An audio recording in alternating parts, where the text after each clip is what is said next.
ಮಕ್ಕಳೇ, ನೀವು ಲಾಸ್ಟ್ ಕ್ಲಾಸಲ್ಲಿ ಆಯತದ ಗುಣಲಕ್ಷಣಗಳನ್ನ ಕಲ್ತಿದ್ದೀರಾ. ಜಸ್ಟ್ ಒಂದ್ಸಲ ಅದನ್ನೆಲ್ಲ ರಿವೈಸ್ ಮಾಡ್ಕೊಬರೋಣ. ಯಾಕೆ ಅಂತ ಹೇಳಿದ್ರೆ ಅದು ಗೊತ್ತಿದ್ರೇನೆ ನಮಗೆ ನೆಕ್ಸ್ಟು ಇದು ಮಾಡ್ಲಿಕ್ಕೆ. ಅದರಲ್ಲಿ ತುಂಬ ನಾವು ಏನನ್ನ ಮಾಡಿದ್ವಿ, ಪ್ರೂಫ್ ಮಾಡಿದ್ವಿ, ಹೇಗೆ ಸಾಧಿಸೋದು ಅಂತ ನೋಡಿದ್ವಿ. ಆದರೆ ಈಗ ಸಾಧಿಸೋದಲ್ಲ ಇಂಪಾರ್ಟೆಂಟ್. ಈಗ ನಮಗೆ ಅದರಲ್ಲಿ ಏನು ಹೇಳಿದ್ದಾರೆ ಅದನ್ನು, ಆ ಕಾನ್ಸೆಪ್ಟನ್ನು ನೀವು ಪರ್ಫೆಕ್ಟಾಗಿ ಕಲ್ತಿದ್ರೆ ಮಾತ್ರ ನಮಗೆ ನೆಕ್ಸ್ಟ್ ಲೆಕ್ಕ ಮಾಡ್ಲಿಕ್ಕಾಗೋದು. ಆಯತದ ಎಲ್ಲ ಕೋನಗಳು 90 ಡಿಗ್ರಿ ಅಂತ ಹೇಳಿದ್ರೆ ಪ್ರತಿಯೊಂದು ಕೋನ ಇದೆಲ್ಲವೂ ಎಷ್ಟೆಷ್ಟು ಡಿಗ್ರಿ ಇರ್ತದೆ, ABCD ಇದು ನೋಡಿ, ಈ ರೀತಿ ಚೌಕ ಥರ ಹಾಕಿದ್ರೆ ಏನಂತ ಅರ್ಥ, 90 ಡಿಗ್ರಿ ಅಂತ ಅರ್ಥ. ಆಯತದ ಅಭಿಮುಖ ಬಾಹುಗಳು ಅಂದರೆ ಇದು. ಓಕೆ, ಇದೆರಡು ಏನಾಗಿರುತ್ತೆ, ಎರಡೆರಡು ಲೈನ್ ಹಾಕಿದ್ರೆ ಇದೆರಡು ಅಭಿಮುಖ ಅಂದರೆ ಆಪೋಸಿಟ್, ಒಂದಕ್ಕೊಂದು ಅಭಿಮುಖವಾಗಿದ್ರೆ ಇದು ಏನಾಗಿರುತ್ತೆ, ಸಮವಾಗಿರ್ತದೆ ಮತ್ತೆ ಸಮಾನಾಂತರವಾಗಿರ್ತದೆ. ಸಮಾನಾಂತರ ಅಂತ ಹೇಳಿದ್ರೆ ಎಷ್ಟುದ್ದ ಬೇಕಾದ್ರೂ ಎಳ್ಕೊಂಡು ಹೋಗಿ ಏನಾಗಲ್ಲ, ಒಂದಕ್ಕೊಂದು ಸೇರಲ್ಲ, ಸಮಾನಾಂತರವಾಗಿರ್ತದೆ. ಕರ್ಣಗಳು, ಇದು ಕರ್ಣ ಅಂತ ಹೇಳಿದ್ರೆ ನಿಮ್ಗೆ ಗೊತ್ತು, ಇದೆರಡು ಏನಾಗುತ್ತೆ, ಸಮಾನ ಉದ್ದವನ್ನು ಹೊಂದಿರ್ತದೆ. ಸಮಾನ ಉದ್ದ ಅಂತ ಹೇಳಿದ್ರೆ ಇದು 8 ಸೆಂಟಿಮೀಟರ್ ಇದ್ರೆ ಇದು ಸಹ ಎಷ್ಟಿರುತ್ತೆ, ಕರ್ಣ 8 ಸೆಂಟಿಮೀಟರ್ ಇದೆ. ಮತ್ತೆ ಪರಸ್ಪರ ಅರ್ಧಿಸ್ತದೆ ಅಂತ ಹೇಳಿದ್ರೆ 8 ಸೆಂಟಿಮೀಟರ್ನ ಕರೆಕ್ಟ್ 4 ಸೆಂಟಿಮೀಟರ್. ಓಕೆ, ಈ ಕಡೆ 4 ಸೆಂಟಿಮೀಟರ್, ಈ ಕಡೆ 4 ಸೆಂಟಿಮೀಟರ್ ಅರ್ಧಿಸ್ತಂದ್ರೆ ಕರೆಕ್ಟ್ ಅರ್ಧ ಮಾಡ್ತದೆ ಅಂತ. ಕರ್ಣಗಳ ನಡುವಿನ ಕೋನ ಯಾವುದೇ ಇರಲಿ, ಒಂದು ಲಘು ಕೋನ ಆಗಿದ್ರೆ ಇನ್ನೊಂದು ಅಧಿಕ ಕೋನ ಆಗಿರ್ತದೆ. ನೋಡಿ, ಇದು 60 ಡಿಗ್ರಿ ಅಂತಿದ್ರೆ ಇನ್ನೊಂದೇನು ಎಷ್ಟಿರ್ತದೆ, 120 ಡಿಗ್ರಿ ಇರ್ತದೆ. ಈ ರೀತಿ ಇರ್ತದೆ. ಅದನ್ನ ಕಂಡುಹಿಡಿಯೋಕೆ ನಿಮಗೆ ಕಲ್ತಿದ್ದೀರಾ ಈ ಲಾಸ್ಟ್ ಕ್ಲಾಸಲ್ಲಿ. ನೋಡಿ ಮಕ್ಕಳೇ, ಒಂದು ವಿಶೇಷ ಆಯತ ಏನಂತ ಹೇಳಿದ್ರೆ, ಇದೆಲ್ಲ ಆಯತನ ಅಂತ ಕೇಳಿದ್ರೆ ನೋಡಿ, ಇದು ಆಯತನೆ. ಯಾಕೆಂದ್ರೆ ಅಭಿಮುಖ ಬಾಹುಗಳು ಸಮ, ಇದು ಸಹ ಅಭಿಮುಖ ಬಾಹುಗಳು ಸಮ, ಇಲ್ಲಿ ಸಹ ಅಭಿಮುಖ ಬಾಹುಗಳು ಸಮ ಆಗಿದೆ, ಇಲ್ಲಿ ಸಹ. ಆದ್ರೆ ಇಲ್ಲಿ ನೋಡಿ ಮಕ್ಕಳಿಗೆ, ಎಲ್ಲಾ ಬಾಹುಗಳು ಒಂದೇ ಅಳತೆಯನ್ನು ಹೊಂದಿದೆ. ಇದು 90 ಡಿಗ್ರಿ ಇದೆ, ಅದು ಓಕೆ. ಆದರೆ ಎಲ್ಲ ಬಾಹುಗಳು ಏನಾಗಿದೆ, 4 ಸೆಂಟಿಮೀಟರ್ ತಗೊಂಡಿದೆ. ಆದ್ದರಿಂದ ಇದೆಲ್ಲವೂ ನೋಡಿ, ಇದು ಅಭಿಮುಖ ಬಾಹುಗಳು ಮಾತ್ರ ಸಮ. ಅರ್ಥ ಆಯ್ತಲ್ವಾ? ಇಲ್ಲಿ ಎಲ್ಲಾ ಬಾಹುಗಳು ಸಮ ಆಗಿದೆ, ಇದೊಂದು ಮಾತ್ರ ಆಯತ ಅಲ್ಲ. ಆದರೆ ಏನಂತ ಹೇಳ್ತಾರೆ ಅಂತ ಹೇಳಿದ್ರೆ, ಇದೊಂದು ವಿಶೇಷವಾದ ಆಯತ ಅಂತ ಹೇಳ್ತಾರೆ. ಎಲ್ಲಾ ಬಾಹುಗಳನ್ನು ಸಮವಾಗಿ ಹೊಂದಿರುವಂತಹ ವಿಶೇಷ ಆಯತ ಅಂತ. ಯಾಕೆ ಅಂತ ಹೇಳಿದ್ರೆ, ಇಲ್ಲಿ ಅಭಿಮುಖ ಬಾಹುಗಳು ಸಮ ಕರೆಕ್ಟ್ ಬಂತು, ಇಲ್ಲಿ 4 ಸೆಂಟಿಮೀಟರ್ ಕರೆಕ್ಟ್ ಬರ್ತದೆ, ಅಭಿಮುಖ ಬಾಹುಗಳು ಸಮ ಆಗ್ತದೆ. 90 ಡಿಗ್ರಿ ಇದೆ, ನಮಗೆ 90 ಡಿಗ್ರಿ ಇರಬೇಕು ಅಂತಿದೆ, ಅದು 90 ಡಿಗ್ರಿ ಇದೆ. ಅರ್ಥ ಆಯ್ತಲ್ಲ? ಈಗ ಇಲ್ಲಿ ಏನು ಹೇಳ್ತಾರೆ ಅಂತ ಹೇಳಿದ್ರೆ, ಎಲ್ಲಾ ಚೌಕಗಳು ಏನಾಗಿರ್ತದಂತೆ, ಆಯತ ಆಗಿರ್ತದಂತೆ. ಆದ್ರೆ ಎಲ್ಲಾ ಆಯತಗಳು ಚೌಕ ಅಲ್ಲ. ಯಾಕೆ ಹಂಗೆ ಹೇಳಿದ್ರು ಮಕ್ಕಳೇ? ಇದೊಂದು ಚೌಕ, ಓಕೆನಾ? ಇದು 4 ಸೆಂಟಿಮೀಟ್ರು, ಇದು 4 ಸೆಂಟಿಮೀಟ್ರು, ಇದು 4 ಸೆಂಟಿಮೀಟ್ರು, ಇದು 4 ಸೆಂಟಿಮೀಟ್ರು. ಅಥವಾ ಇನ್ನೊಂದು ಚೌಕ ತಗೊಳ್ಳಿ, ಇದು 3 ಸೆಂಟಿಮೀಟರ್, ಎಲ್ಲ ಕಡೆ 3 ಸೆಂಟಿಮೀಟರ್. ಇದರಲ್ಲಿ ಅಭಿಮುಖ ಬಾಹುಗಳು ಸಮನಾ? ಪ್ರತಿಯೊಂದು ಕೋನನು 90 ಡಿಗ್ರಿನಾ? ಆಗ ಇದೇನಾಗಿದೆ, ಇದೊಂದು ಆಯತ ಆಗಿದೆ. ಆಯತ ಅಂತ ಹೇಳಿದ್ರೆ ಏನು, ಈ ರೀತಿ ಇರ್ತದೆ. ಇಲ್ಲಿ ಅಭಿಮುಖ ಬಾಹುಗಳು ಮಾತ್ರ ಸಮ ಅಲ್ವಾ, ಅಭಿಮುಖ ಬಾಹುಗಳು ಮಾತ್ರ. ಆದ್ದರಿಂದ ಎಲ್ಲ ಚೌಕಗಳು ಆಯತವಾಗಿದೆ. ಆದರೆ ಎಲ್ಲ ಆಯತ ಏನಾಗಿಲ್ಲ, ಚೌಕ ಆಗಿಲ್ಲ. ಆಯತದ ಗುಣಲಕ್ಷಣ ಏನು, ಸರಿ, ಚೌಕದ ಗುಣಲಕ್ಷಣ ಏನು, ಚೌಕದಲ್ಲಿ ಎಲ್ಲ ಬಾಹುಗಳು ಏನಾಗಿರ್ಬೇಕು, ಸಮ ಆಗಿರ್ಬೇಕು. ಇದು 90 ಡಿಗ್ರಿ ಇದೆ, ಇದೊಂದು ಎರಡಕ್ಕೂ ಸೇಮ್ ಬರ್ತದೆ, 90 ಡಿಗ್ರಿ 90 ಡಿಗ್ರಿ. ಆದರೆ ಆಯತ ಅಂತ ಹೇಳಿದ್ರೆ ಅಭಿಮುಖ ಬಾಹುಗಳು ಮಾತ್ರ ಸಮ ಇರ್ತದೆ. ಚೌಕ ಅಂತ ಹೇಳಿದ್ರೆ ಎಲ್ಲ ಬಾಹುಗಳು ಸಮ ಇರ್ತದೆ. ಅರ್ಥ ಆಯ್ತಲ್ಲ? ಆದ್ದರಿಂದ ಅವರೊಂದು ಹೇಳಿಕೆ ಕೊಟ್ಟಿದ್ದಾರೆ, ಇಲ್ಲೊಂದು ಕೊಟ್ಟಿದ್ದಾರೆ, ನಾನು ಭಾರತೀಯ ಮತ್ತು ಮಲಯಾಳಿ. ನೀನು ಭಾರತೀಯನೋ ಮಲಯಾಳಿಯೋ? ಫಸ್ಟ್ ಭಾರತ ಅಲ್ವಾ. ಮಲಯಾಳಿ ಒಂದು ವಿವಿಧ ಭಾಷೆಗಳು ಮಾತಾಡುವಾಗೆ ಕನ್ನಡಿಗ, ಮಲಯಾಳಿ, ತಮಿಳು ಆ ರೀತಿ ಬರೋದು ಯಾವುದ್ರೊಳಗೆ, ಭಾರತೀಯರ ಒಳಗೆ ಬರುವಂಥದ್ದು. ಅದನ್ನು ನಾವು ವೆನ್ನಕ್ಷೆಯಲ್ಲಿ ತೋರಿಸ್ಬೇಕಾದ್ರೆ ಫಸ್ಟ್ ಯಾವುದಿದು, ಇದು ಭಾರತೀಯ. ಅದರೊಳಗೆ ಸಣ್ಣದೊಂದು ಭಾಗ ಮಲಯಾಳಿ. ಅರ್ಥ ಆಯ್ತಲ್ವ? ಹಾಗೆ ಬರುತ್ತೆ, ವೆನ್ನಕ್ಷೆ ಬಿಡಿಸಿದ್ರೆ ಅಂತೇಳೋದು ಗೊತ್ತಾಗಬೇಕು. ನೆಕ್ಸ್ಟ್ ಅದೇ ಥರ ಚೌಕವನ್ನು ಪ್ರತಿನಿಧಿಸ್ತದೆ ನೋಡಿ, ಆಯತ.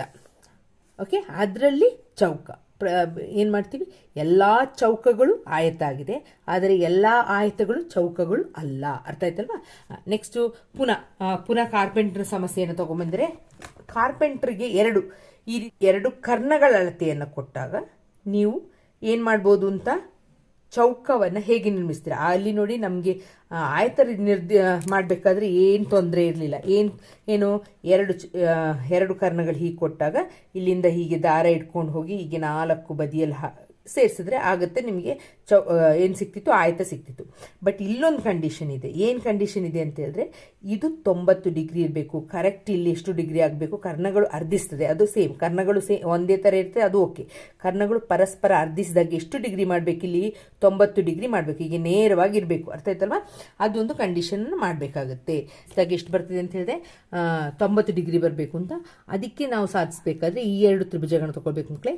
AOB Tribhuja A O B, ಇನ್ನೊಂದು ತ್ರಿಭುಜವನ್ನು ಬಿ ಒ ಸಿ ತ್ರಿಭುಜವನ್ನು ತಗೊಂಡಾಗ ಯಾವುದು ಸಾಮಾನ್ಯ ಎರಡು ತ್ರಿಭುಜಕ್ಕೂ? ಒ ಬಿ ಸಾಮಾನ್ಯ. O B equal to O B. ನಿಮ್ಗೆ ಗೊತ್ತು ಕರ್ಣಗಳು ಪರಸ್ಪರ ಸಮ ಆಗಿರ್ತದೆ, ಕರೆಕ್ಟಾಗಿ ಅರ್ಧಿಸ್ತದೆ ಅಂತ. ಆಗ ನಾನು ಏನು ತಗೊಳ್ತೀನಿ? A O equal to O C ಅಂತ ತಗೊಳ್ತೀನಿ. Okay, A O equal to O C. ನಮ್ಗೆ ಗೊತ್ತಿದೆ ಏನಂತ, ಇದೊಂದು ಚೌಕ ಅಂತ ಹೇಳಿದ್ರೆ ಎಲ್ಲ ಬಾಹುಗಳು ಸಮ. ಆಗ A B equal to B C ಅಲ್ವಾ? A B equal to B C. ಇದು ಬಾಹು, ಇದು ಬಾಹು, ಇದು ಬಾಹು. ಇದನ್ನು ಎಸ್ ಎಸ್ ಎಸ್ ಅಂದರೆ ಸೈಡ್ ಸೈಡ್ ಸೈಡ್. ಕನ್ನಡದಲ್ಲಿ ಬಾಹು ಬಾಹು ಬಾಹು ನಿಬಂಧನೆಯ ಪ್ರಕಾರ ಈ ಎರಡು ತ್ರಿಭುಜಗಳು ಸರ್ವಸಮ ಅಂತ ಇತ್ತು. ಸರ್ವಸಮ ಅಂತ ಹೇಳಿದ ತಕ್ಷಣ ಈ ಕೋನಗಳು ಸಹ ಏನಾಗಿರ್ತದೆ? ಸಮ ಇರ್ತದೆ. ಆಗ ಇದನ್ನು 1 ಇದನ್ನು 2 ಅಂತ ತಗೊಂಡಾಗ ಕೋನ 1 ಪ್ಲಸ್ ಕೋನ 2 ಮಾಡಿದಾಗ ಎಷ್ಟು ಬರಬೇಕು? ನಮಗೆ 180 ಬರಬೇಕು. 2 ಒಂದೇ ಸೇಮ್ ಅಲ್ವಾ? ಯಾಕಂತ ಹೇಳಿದ್ರೆ ನಮ್ಗೆ ಗೊತ್ತಿದೆ ಸರ್ವಸಮತೆ ಸಾಧಿಸಿದ ಎಸ್ ಎಸ್ ಎ ನಿಬಂಧನೆ ಪ್ರಕಾರ ಎರಡು ತ್ರಿಭುಜಗಳು ಸರ್ವಸಮ ಅಂತ ಹೇಳಿದಾಗ ಕೋನ 1 ಪ್ಲಸ್ ಕೋನ 2 180 ಡಿಗ್ರಿ. ಯಾಕಂದರೆ ಇದೊಂದು ಸರಳ ರೇಖೆ.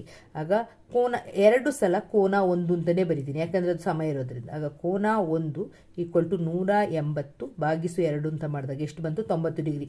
ಅವರ ಕೋನವು ಅರ್ಧಿಸ್ತದೆ. ಎಷ್ಟು ಡಿಗ್ರಿಯಲ್ಲಿ? 90 ಡಿಗ್ರಿಯಲ್ಲಿ ಅಂತ ಹೇಳಿದ್ರೆ ಅದನ್ನು ಈ ರೀತಿ ಸಾಧ್ರೆ. ಇದನ್ನೆಲ್ಲ ಕೇಳಲ್ಲ ಮಕ್ಕಳೇ, ಇದು ನಿಮ್ಗೆ ಅರ್ಥ ಆಗಿರ್ಬೇಕು. ಇದನ್ನೆಲ್ಲ ಹೀಗೆ ಮಾಡ್ಕೊಂಡು ಕಲ್ತ್ಕೊಂಡು ಹೋದರೆ ಇದನ್ನು ನಿಮಗೆ ಈಗ ಹೇಳುವಾಗ ಅರ್ಥ ಆಗ್ತಾ ಇದೆ ಅಂತ ತಿಳ್ಕೊಳ್ತೀನಿ. ಇದು ನಿಮಗೆ ಮುಂದೆ ತುಂಬ ಹೆಲ್ಪ್ ಆಗುತ್ತೆ ಮಕ್ಕಳೇ. ಸಾಧಿಸಬೇಕು ಅಂತ ಹೇಳಿದಾಗ ಯಾವ್ಯಾವ ನಿಬಂಧನೆಗಳು ಬೇಕು ನಮಗೆ? ಬಾಹು ಬಾಹು ಬಾಹು ನಿಬಂಧನೆ, ಮತ್ತು ಬಾಹು ಕೋನ ಬಾಹು, ಈ ನಿಬಂಧನೆಗಳೆಲ್ಲ ನೀವು ಕಲ್ತ್ಕೊಂಡು ಬಂದರೆ ನಿಮಗೆ ಅದು ಈಗ ಪ್ರಾಕ್ಟೀಸ್ ಮಾಡ್ತಾ ಹೋದರೆ ನಿಮ್ಗೆ ಈಸಿ ಆಗುತ್ತೆ. ಈಗ ಚೌಕದ ಗುಣಲಕ್ಷಣಗಳನ್ನ ಮೇಯ್ನಾಗಿ ನೀವು ಇಲ್ಲಿ ಕಲ್ತ್ಕೊಳ್ಬೇಕಾಗಿರೋದು ಇಂಪಾರ್ಟೆಂಟ್. ಲೆಕ್ಕ ಮಾಡಬೇಕು ಅಂತ ಹೇಳಿದ್ರೆ ಪೇಜ್ ನಂಬರ್ 98 ಆಯತ ಮತ್ತು ಚೌಕಕ್ಕೆ ಸಂಬಂಧಪಟ್ಟಂತಹ ಲೆಕ್ಕಗಳಿದೆ. ಈಗ ನೀವು ಇದನ್ನು ಫಸ್ಟ್ ಕಲ್ತಿರ್ಬೇಕು. ಏನು? ಚೌಕದ ಎಲ್ಲ ಬಾಹುಗಳು ಸಮ ಅಂದರೆ ಇದೆಲ್ಲವೂ ಈಗ 4 ಸೆಂಟಿಮೀಟರ್ ಅಂತಿದೆ. ಎಲ್ಲ ಬಾಹುಗಳು ಎಷ್ಟಿರ್ತದೆ? 4 ಸೆಂಟಿಮೀಟರ್ ಇರ್ತದೆ. ಚೌಕದ ಅಭಿಮುಖ ಬಾಹುಗಳು ಪರಸ್ಪರ ಸಮಾನಾಂತರ. ಇಲ್ಲಿ ಎಷ್ಟು ದೂರ ತಗೊಂಡೋದ್ರೂ ಸಮಾನಾಂತರ. ಯಾಕೆ ಅಂತ ಹೇಳಿದ್ರೆ ನಮಗೆ ಸಮಾನಾಂತರ ಬೇಕು. ಯಾಕೆ ಅಂತ ಹೇಳಿದ್ರೆ ಕೋನಗಳನ್ನ ತಗೋಬೇಕಾದ್ರೆ ಅಲ್ವಾ, ಝೆಡ್ ಶೇಪಲ್ಲಿ ಬಂದರೆ ಅದೆಂತಹ ಕೋನಗಳು?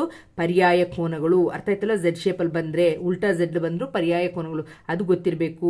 ಅದಕ್ಕೋಸ್ಕರ ನಮಗೆ ಇದು ಸಮಾನಾಂತರ, ಅದು ಆ ಕಾನ್ಸೆಪ್ಟ್ ಗೊತ್ತಿರಬೇಕು.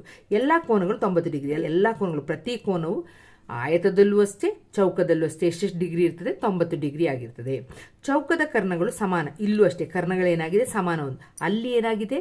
ಕರ್ಣಗಳ ಪರಸ್ಪರ ಅರ್ಧಿಸ್ತದೆ, ಕರೆಕ್ಟು, ಎಲ್ಲವೂ ಸರಿ. ಆದರೆ 90 ಡಿಗ್ರಿ ಇರಬೇಕು ಅಂತಿಲ್ಲ. ಆದರೆ ಇಲ್ಲಿ ಕಂಪಲ್ಸರಿ ಎಷ್ಟು ಇರಬೇಕು? ಇಲ್ಲೆಲ್ಲ 90 ಡಿಗ್ರಿ ಇರಬೇಕು. ಈ ಕೋನ ಎಷ್ಟು ಮಾಡ್ತದೆ? 90 ಡಿಗ್ರಿಯನ್ನು ಉಂಟು ಮಾಡ್ತದೆ. ಅದು ಹೇಗೆ ಅಂತ ಹೇಳಿದ್ದೀನಿ. ಚೌಕದ ಕರ್ಣಗಳು ಚೌಕದ ಕೋನವನ್ನು ಸಮಾನ ಅರ್ಧಗಳಾಗಿ ವಿಭಜಿಸಿ. ನೋಡಿ ಮಕ್ಕಳೇ, ಇಲ್ಲಿ ಕರೆಕ್ಟ್ ಒಂದು 90 ಡಿಗ್ರಿ ಇದ್ದರೆ ಈ ಕಡೆ ಏನಾಗಿ ಈ ಕರ್ಣಗಳೇನಿದೆ? ಈ ಕಡೆ 45 ಡಿಗ್ರಿ, ಈ ಕಡೆ 45 ಡಿಗ್ರಿಯಾಗಿ ಕರ್ಣಗಳು ಅರ್ಧಿಸ್ತದೆ, ವಿಭಾಗಿಸ್ತದೆ ಅಂತ. ಓಕೆ, ಈ ಕರ್ಣಗಳು ಚೌಕದ ಕೋನವನ್ನು, ಇದು 90 ಡಿಗ್ರಿ ಅಂತ ಗೊತ್ತಲ್ವಾ? ಇದನ್ನು ಕರೆಕ್ಟ್ ಏನು ಮಾಡ್ತೇವೆ? ಸಮಾನ ಅರ್ಧಗಳಾಗಿ 90 ಕರೆಕ್ಟ್ ಈ ಕಡೆ 45 ಡಿಗ್ರಿ, ಈ ಕಡೆ 45 ಡಿಗ್ರಿಯಾಗಿ ಅರ್ಧಿಸ್ತದೆ ಅಂತ ಹೇಳೋದು. ಇಷ್ಟು ಗುಣಲಕ್ಷಣಗಳನ್ನು ನೀವು ಕಲ್ತ್ಕೊಂಡಿದ್ರೆ ನೆಕ್ಸ್ಟು ನಾವು 98ನೇ ಪೇಜಲ್ಲಿ, ಮುಂದಿನ ಕ್ಲಾಸ್ನಲ್ಲಿ 98ನೇ ಪೇಜ್ ಕಂಡು ಹಿಡಿಯಿರಿ ಲೆಕ್ಕಗಳನ್ನ ಮಾಡೋಣ. ಈ ಗುಣಲಕ್ಷಣಗಳನ್ನು ನೀವು ಪರ್ಫೆಕ್ಟಾಗಿ ಕಲ್ತಿರ್ಬೇಕು ಮಕ್ಕಳೇ. ನಿಮಗೆ ಈಸಿಯಾಗಿ ಅರ್ಥ ಆಗಿದೆ ಅಂತ ತಿಳ್ಕೊಳ್ತೀನಿ.